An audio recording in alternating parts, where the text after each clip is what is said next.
nobody does. Reach us on our contact today for the best quality job.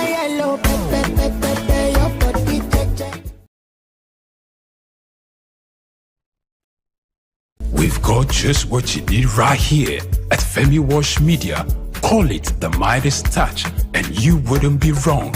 Let us record, produce, mix and master your audio like nobody does. Reach us on our contact today for the best quality job.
Hello and welcome to SOUQ PULSE. It's always a delight having you on this program. My name is Chuks, John-Rogers Chuks, and you know on SOUQ PULSE, we openly tell you these straight lines: never keep silent. When you see things that need to be heard, things that need to be said, things that positively affect society, don't keep quiet. We'll talk and we'll tell you, be it loans, be it businesses, be it government borders not being open, businesses suffering or businesses not doing well.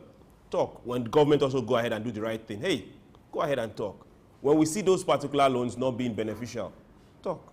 When we see businesses going under or businesses striving, talk. When we see that food is leaving the table or coming to the table, talk. When we see that, hey, companies are growing or companies are fading away, talk. It's SOUQ PULSE and it's always a delight. We are going to look for means of making sure that African countries work better. Asian countries are on the fast lane. Europe left long before we even started. So what can we do to make government, services, and companies work better? That's what we'll be dealing today on SOUQ PULSE. But before I get to introduce our guest, hey, let's go on this very short break. And once we return, we'll drop our topic, and our guest is so ready to help us iron these things out. It's going to be fun. Don't go anywhere.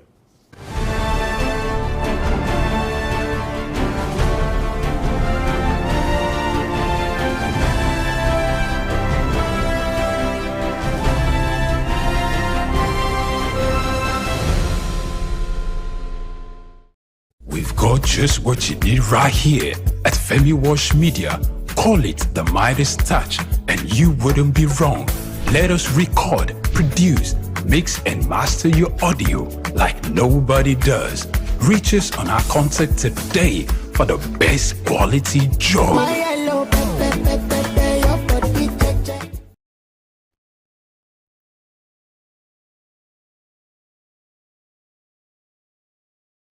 My name is Veronica Nkechi Eze. Charles Abana. My name is Professor Martins Emeje. Professor Sylvester Odion Akaine. Keep watching SOUQ News TV. The best news channel online. It's elevating, it's enlightening, it's educating. Muhammad Ali found his root in Africa. Rumble in the jungle. I swear the king is humble. Jesse Jackson, O.J. Simpson, this is black history. Andrew Young visit Africa in the late 60s. Legend, Bob Marley make the life different. Martin Luther King and Malcolm X are big names. They fought for black Americans in the old days. We need the same revolution in our own ways. Michael Jackson, Janet Jackson, Mr. Jay-Z, Snoop Dogg, Dr. Dre and Eddie Murphy. American prosperity ain't complete with African poverty. It's legendary Idris Abdul Karim, and you are on to SOUQ News, you don't touch that dial.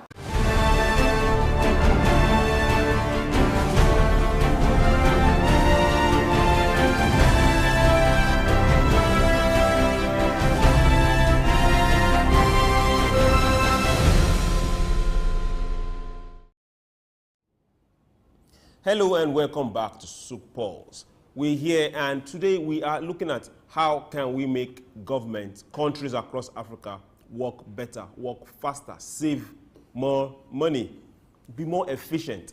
And one thing is sure, over the years we've had services and procedures across government, be it parastatals, small agencies, big ones, secretariat, analog form of working, and we're asking ourselves directly, hey, let's automate. Let's get these services on the fast lane. A lot of things have stood in the way that we will get to talk about. Why they are still there, that we'll also get to talk about. Why some things that should, by this time and age, should be extinct. Why do we still keep seeing it? How can services be offered and people will look forward to and say, okay, yes, of a truth, things are changing. So we're looking at automation of government services and procedures. Then we'll also get to talk about a follow-up on this in the second part of this particular show. But before then, let me get to introduce to you. We have Mr. Sam Oruboje, someone that we are always glad when he's around. So thank God he is in the country and he's stuck here with us. He's the Director for Public Policy. Sir, you're welcome. My pleasure, Chuks. Thank you very much. So we always like starting our first question or our first discourse, our first dialogue with our topic. We are looking forward to governments of Africa automating their processes, automating their procedures. So no ask, why has that not happened? Thank you very much indeed, Chuks. The process of automation in Africa is a bit slow, but that is not to say that some African countries have not made the attempt at automating their processes, government processes and procedures. There are about 10 countries that are used as a model for studying the digital transformation ecosystem in Africa. And some countries stand out uniquely in some of the projects that have been able to digitalize the government process, what you simply refer to as e-government. And one of the leading lights in Africa in terms of an ecosystem in terms of automation is Rwanda.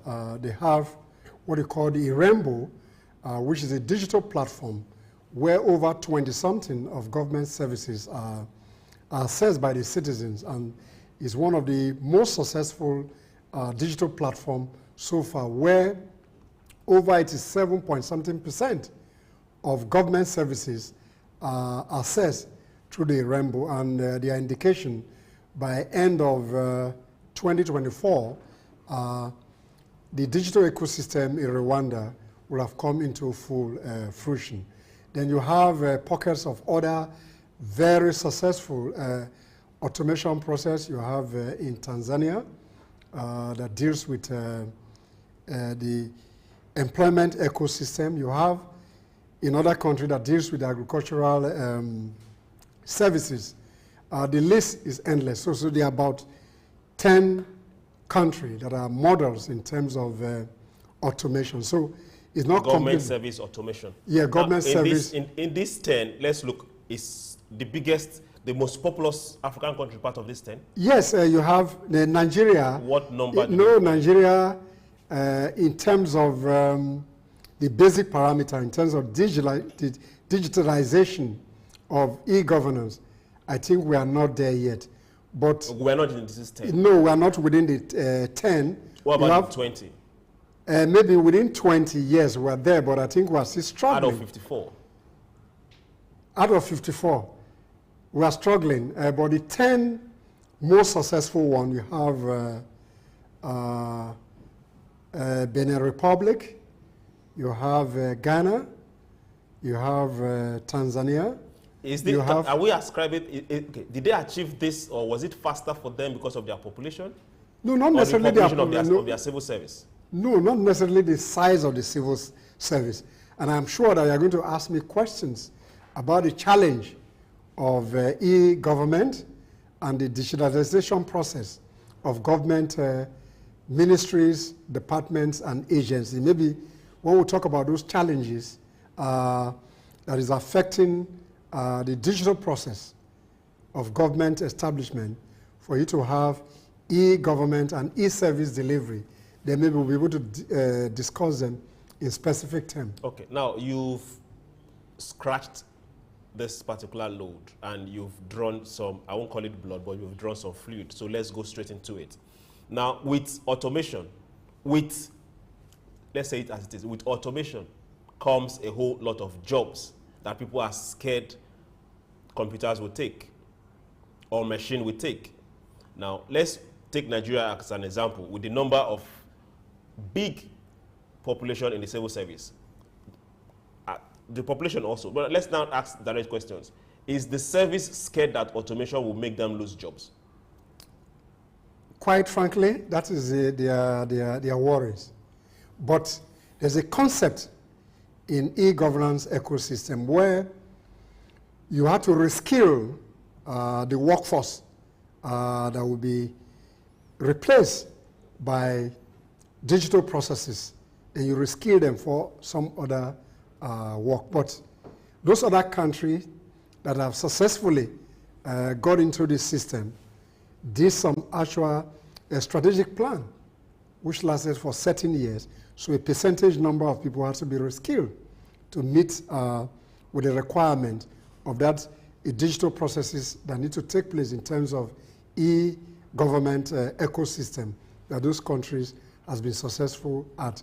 And I think as we speak, Rwanda and South Africa stand on top of the ladder. So I think they are best in class when you look at when you talk about a biometric system. South Africa has initiated that initiative where you use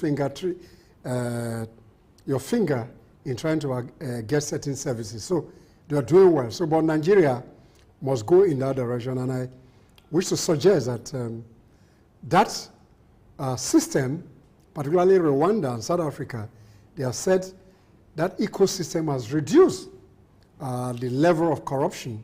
Okay. Now, okay, you are still drawing more fluid. I won't call it more blood, but let's keep following your chain of thought. Now, if we say people are scared of automation, civil service, public servants are scared of automation. Okay, good. Let's hold that on one hand. You talked about training. Now, we've seen in the news, we've seen reports, we've read reports over years of government of various countries, Nigeria included, mounting and saying, we are going E. That's the new slang. Automation. From that part, it's been 10 years, it's been 7, 8, 9, 2, down to this 0 point. Are we seeing a case where public servants are shying away from getting trained? No, that's not the core issue. One of the major challenges in general management is called change management. Who's change? Change management means you need a new process to be put in place, and people are always wary when there's a change want to occur in a system. Who should drive this change? It's the government that should drive those change, and it's within the purview of some of the civil servants to drive that change. Okay, so but some are resistant. Over the years, this resistance some are resistant to change. So you need a political will at a top level of government, particularly at the level of the president, to champion that cause. And every receivable in terms of finance for government comes in through those systems. So that window has reduced civil servant having access to cash transaction. Okay. And that has minimized... Hold on, because we are going to get there. And if I leave you this way, you just fly over it. Now, we've established fear of redundancy. You have brought about the public-private partnership issue that happened in Rwanda, and is a success. Now, let's ask these direct questions. Should we keep looking at training or outsourcing? No, outsourcing, on the one hand, is to enable the digitalization of government services. So that's on the one hand. Then two, because when you put that automation in place, certain job losses will occur. Therefore, you need to reskill those who are providing those services so that they are useful. The point I'm making is once you automate, certain jobs will not be there. Let's just give examples. Okay, for example, use a clerical staff. Okay, clerical staff. Yes, if you use that, so if you're going to remove clerical staff from that bureaucratic bottleneck that exists in terms of service delivery, you retrain the clerk so that it becomes useful in terms of reskilling or repurposing the person for other enterprise. Yeah, that's the point. But that particular job description. No, that the job description is gone. Is archaic. Not necessarily in terms of being archaic. The automation process takes care of it. Yeah, take care of that. Storekeeper, gone. In some places, you may not be able to minimize that storekeeper because if you automation takes care of it. No, automation will take certain aspects in terms of storekeeping because you might have physical goods in place.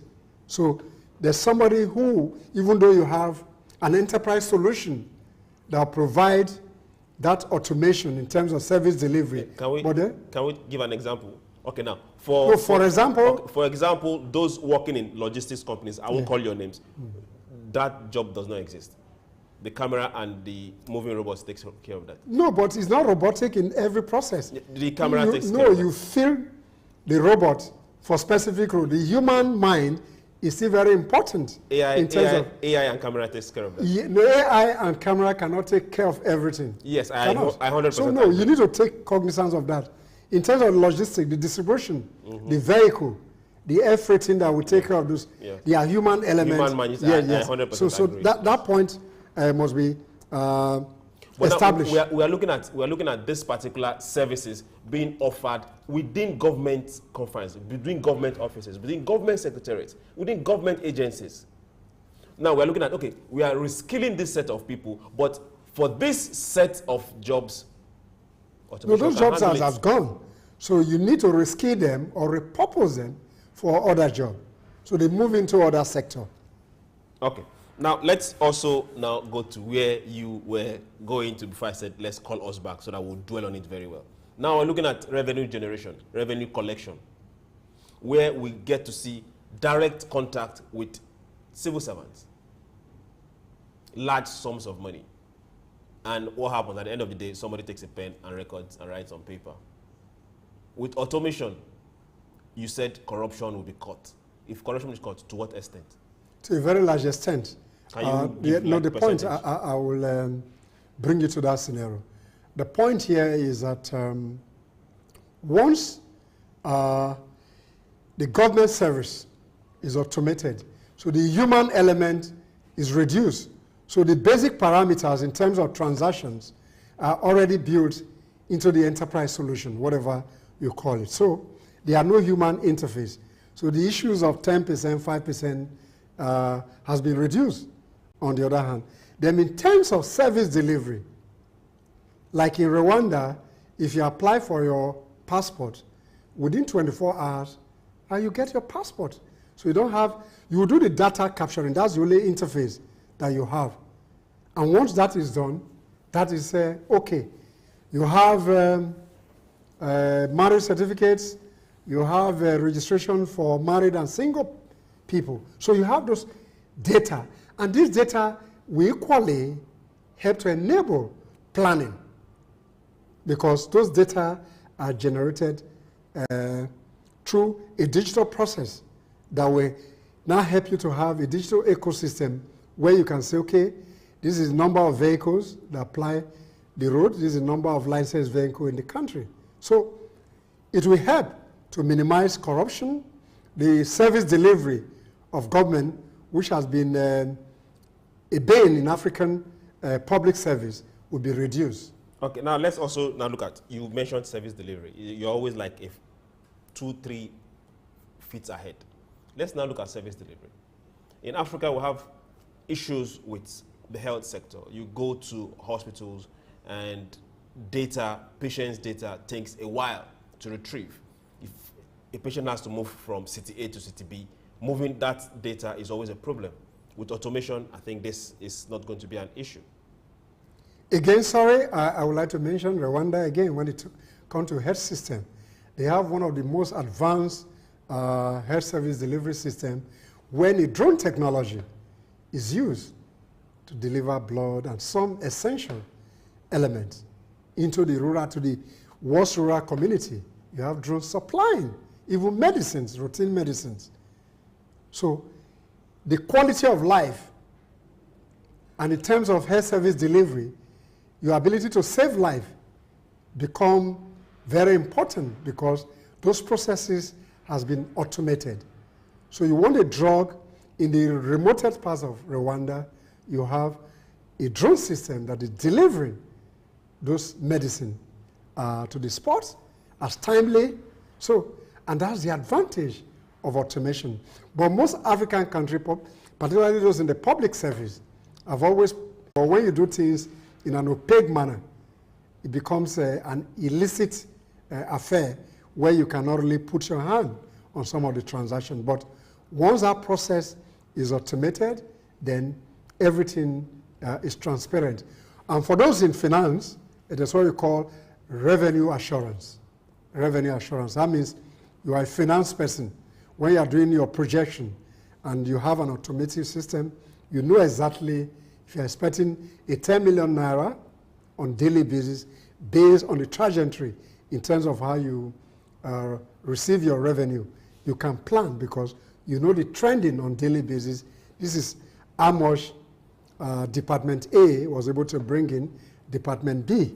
Then you can make some planning more practical than the assumptions that you make sometimes. Okay, now let's go to government agencies that collect revenue on behalf of government.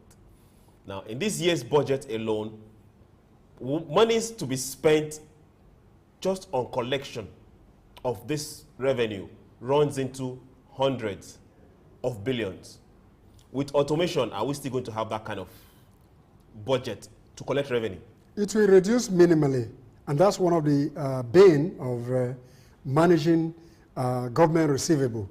So the point is that there are some people who have turned themselves, permit my word, as demigod and don't want certain things to work. So if you automate the process back to back, then the kind of money we spend in terms of the cost of generating revenue will be reduced. And I think the government, particularly the current government, must look at this system and look at best practices. Even in Africa, we're not saying go beyond Africa. And at the beginning of this conversation, I mentioned about 10 countries. Maybe as we progress, I can specifically mention certain hallmark within this country in terms of specific sector beyond the general digital process that has taken place in those countries. Okay, now, seeing what automation can do for government services, government itself, and the people, let's now ask this direct question. What is hindering it? What is stopping it? Is number one, the political will. Whose political will? No, the government political will. That's leadership. Okay. The leadership, because some of these places that we spoke about, the champion, if you look at the very top echelon of the management of these processes, the ownership of those processes are domiciled with the president of the country. So he's a driver, and he has a statement, and he has a reporting template where he gets a daily report on that project. So therefore, for us to be best in class or to get benchmark from these countries that are doing extremely well, then the president must take ownership and ask questions in terms of leadership. How were you able to take off the middlemen, or like public servant, and able to get to this level? So in some of those countries, they have moved into an advanced stage. Even in Kenya, for example, if you talk about financial inclusion, and in Ghana, that ecosystem is over 80%, and we're just scratching the surface. Okay, we have permanent secretaries. both for federal and state. We have commissioners. We have head of service.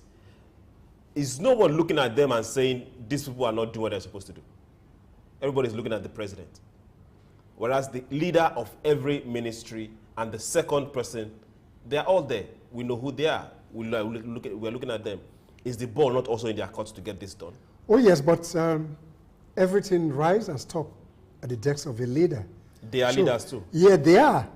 But then the final decision in terms of that, the management of data, automation, e-governance or e-government, digital processes are not really fully domiciled in those people. So if you drive it in terms of reform from the top, then become more meaningful. Where they know a president is interested in something, then people will take care of those things. Because look at even our national identity management. In the last how many years, I recall I was one of the earliest enrollee into that process. But after that, I couldn't even get my card. When I had an information that my data has been captured, I never got that first enrollment. I didn't see that. I had to re-enroll after so many years. And I had the slip, and I couldn't get my card. Okay. Now we are looking at direct issues in Africa. We are saying, okay, Africa, you need to make money. Africa, you need to come out of not being that productive. But while we are doing all this, we're still asking ourselves direct questions. How can we save cost? And if we automate, you will agree with me that we will save not just cost, we will save money. Absolutely. Okay. We are going on a break. When we return, we'll come back to the part 2 of this same topic. SOUQ Pulse is still here. Don't go anywhere.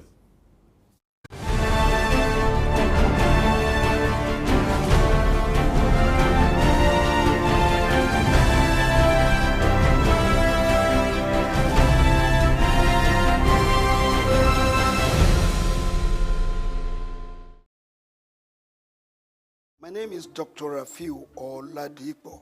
My name is Baba Jalal Repega. I'm Reverend Juliet Benite. I'm Godio Didi. My name is Professor Oladokun Sulaiman Olarawaju. SOUQ News is on the ground, loading. Very enlightening, very educative, and entertaining. Thank you to SOUQ News. So I'm happy that SOUQ TV has come into existence. I'm happy to be here in the SOUQ News. I want to encourage you to subscribe to the channel and keep watching news that makes sense. As Browning said, one's extension of one's reach should not exceed one's grasp, or what is heaven for? And I think SOUQ News is doing that. Africa needs a voice of truth, and SOUQ News has become one of them. And get ready, get ready, get ready. And keep watching. Keep watching SOUQ News. Keep watching SOUQ News. It's a place to be. Keep watching SOUQ News.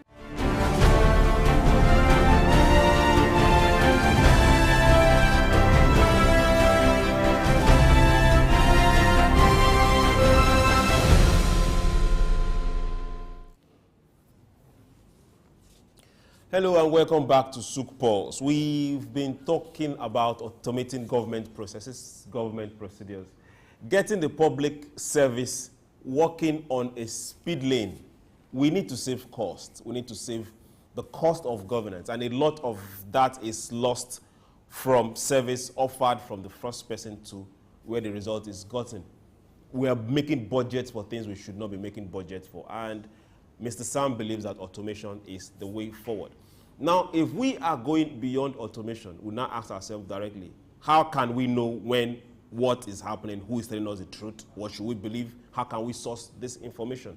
And that brings us to the second part of the discussion for today, the Freedom of Information Act. We're using Nigeria as a point of reference. Now, this particular act in Nigeria went to National Assembly in 2011 and it was passed in National Assembly, the Nigerian National Assembly, on the 24th of May. The then president, that was Goodluck Jonathan, put his signature to it on the 28th of May.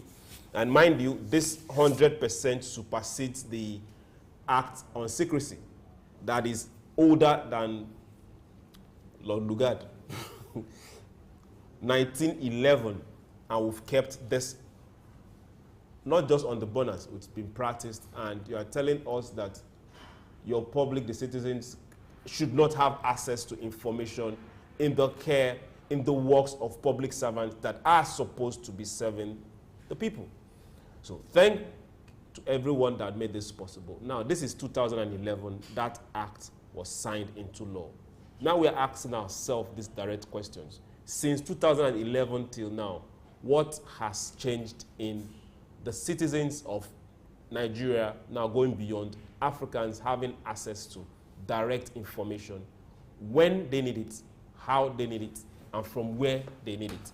Has anything changed, sir? Remarkably, to some extent, there are a few changes, but in terms of a meaningful change, since that act came into being, not so much has changed in terms of the way public servants conduct themselves and conduct their businesses. Now, government business is everybody's business. Yes, of course, okay, because the government is there to serve the citizen. Okay. So on the other hand, the citizen must place a demand on their government in terms of the kind of information that they want to access from government. But the issue here is even beyond government. The citizens themselves are docile citizens. And with due respect to a greater majority, most citizens, or Nigerian citizens in particular, are not well informed in terms of processes and how the government work. And I use that word advisedly in the sense that some of the information you have in the public space or the public arena sometimes are more often than not disinformation, misinformation in most cases. Before we'll get there, because we'll certainly get there, let's look at this particular Freedom of Information Act. Let's ask some serious, direct, straight questions. Then we will get to where you are going to. Now, let's ask, who can make a request under the Freedom of Information Act? Any citizen has access to public information. Within municipal law, you're looking at the fundamental human right of Nigerian citizens, which cut across from 31, 32 to about 40-something. Talk about right to information, due diligence, all those various basic fundamental human rights. So you have access. So the bottom line, yeah, every citizen has the right to demand for government information. Part 2, how can we make this request? You make the request. The Freedom of Information Act. Act. Yeah, no, you make a request, either through writing, and you can make oral requests. So it depends on the level of information that you want from government. That's what the law says. So anybody can apply to get the basic information. Everybody can apply to get the basic information. So the other small proviso, which in most cases are not at the level where Nigerians even play, anything that will jeopardize the national interest. Okay. National security. Yeah, national security. Then you need to take appropriate measure not to release those information. When you even talk about automation, there are certain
welcome back. It's SOUQ Pulse, and we apologize for that technical hitch. We were looking at the Freedom of Information Act, and we asked two straight questions, which Mr. Sam gave us direct answers to. We said, who can make a request? He said, everybody. As long as you're a citizen of that country, of Nigeria, that we are using, you can make a request. And we also asked, who is, yes, how do you make a request? He said, you can go verbal, you can send a mail, and you can also write. That's directly. Now, let's ask the third question. Who is responsible to respond to this request? Whoever is the head of the agency or the department of government. So the highest person at the ministry level is the permanent secretary. So he's under obligation to release those information. And if you talk about government agencies, you have a director general or a director that is responsible for the activity of that agency or department of government. So it behoves on the people in government to release those information. And to a very large extent, if you look at some of the civil society organizations, they've been putting pressure to bear in some of these departments in trying to have information from them. Okay. Now, there is a Freedom of Information Act in Nigeria. 2011, that's 13 years ago. Now we ask for every citizen. The first thing you said that the citizen themselves need to take action, that we are those are now. Yes. For every citizen that is there, and you are trying to wallow in ignorance, what excuse do you have? Now let's also get to ask. Now with this act, there are certain information that should be in public, that should be public knowledge that we shouldn't ask for. Information like how much is NNPC selling? How much crude was sold last month? How much did they make? Why are those not made public? If at the end of every month and quarter, the federal government, through their account system, tell us how much goes to the tiers of government, why can't NNPC on their own also publish theirs every month? Why I'm not a spokesman or a spokesperson or a public relations manager for government department. When I use that word, that more often than not, most Nigerians are not well informed. Some of this information that we talk about are already in the public space, but sometimes citizens don't even know how to get this information or don't even place those demands to get those information. There are some gateway in terms of dashboards of ministry where you have this information, but people still resort to what Nigerians call the beer parlor conversation, where people don't even look at the information. Take, for example, in the public sphere, there's so much discussion about this one around 30 billion budget for the National Assembly, which includes the rep, the senator, and the public service that is responsible for that department of government. And there's so much discussion about what the rep and the senators earn, and whereas these people are just thinking about just around 30 billion of the entire budget. Where the bulk of the budget is with the public or the civil service that spend trillions.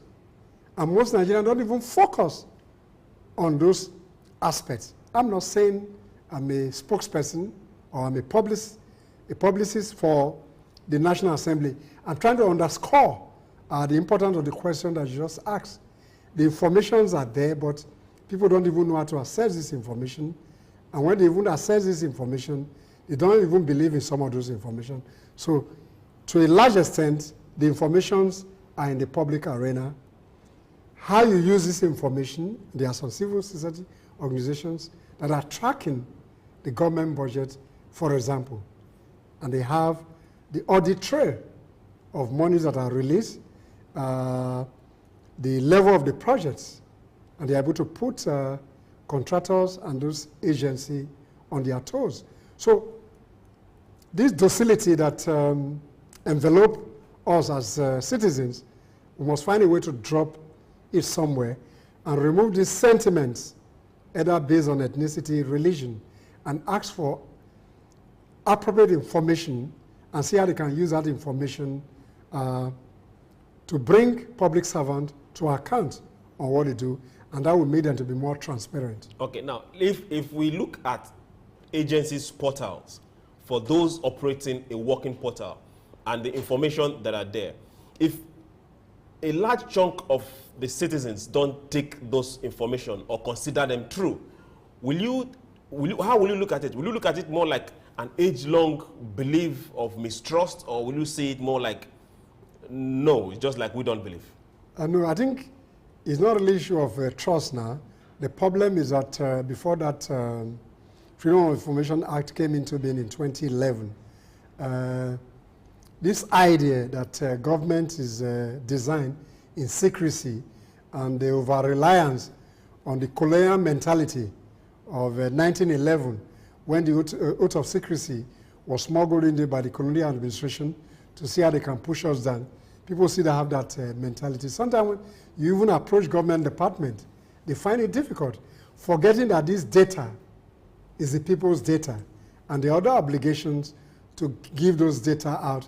And I mentioned earlier, the only way you have problem is anything that will undermine national security, and those data that will not compromise national security, people know those data in particular. So citizens should be more demanding so that they can have open governance, open democracy. But if citizens are not bringing their leader to account, it becomes very difficult to get information from the public sector. Okay, now this is a two-edged sword. On one hand, there is an act, there is a law that you can go and access information from where you want it and get informed. On the other hand, some people will go out there without accessing the right information and publish falsehood. In your respect, what do you think should come or should happen to that particular segment of, be it media houses or be it individuals, publishing falsehood, not from the source? Simply, we already have media laws in place. You have the one for libel, you have the one for slander. So you're able to use the existing framework to see how you can prosecute the purveyors of fake news, inappropriate information that is dotted on the public space. So the laws are there, and that's why I'm one of those who is against over-regulation of the social media, because the existing laws take adequate cognizance of infraction into any publication that is not authentic. Okay, now, let's now look at from the government side. Does it favor the government if the citizens don't seek information? Of course, it will naturally, because the corruption tendencies will increase. So if citizens are not bringing people to accountability, then they will be comfortable with whatever they are doing. So, but citizens of necessity must find a way to constantly put government under surveillance in terms of demanding probity, transparency in governance. And the only way we can ensure probity, accountability, and transparency is to go the way of automation, which we addressed earlier in this conversation. Okay, thank you very much, Mr. Sam. It's been an eventful 1 hour. I want to say thank you for being part of the program today. Thank you for having me. You're welcome, sir. We started with automation and we ended with freedom of information. Now, let's tell ourselves the truth. There was one straight direct line he kept mentioning. You, citizen, me, we have to take the responsibility of standing and asking. Ask questions, seek information, hold the leaders, hold your public servants accountable. As long as you don't hold them accountable, then you stop complaining. You want to save cost, make sure automation is done. You want to know what's happening, go out there and get the information. Ask, seek, write. If you have to shout, shout. I want to say thank you for being part of SOUQ Pulse today. We'll do this again tomorrow. Thank you. My name is Chuks, John-Rogers Chuks. Bye.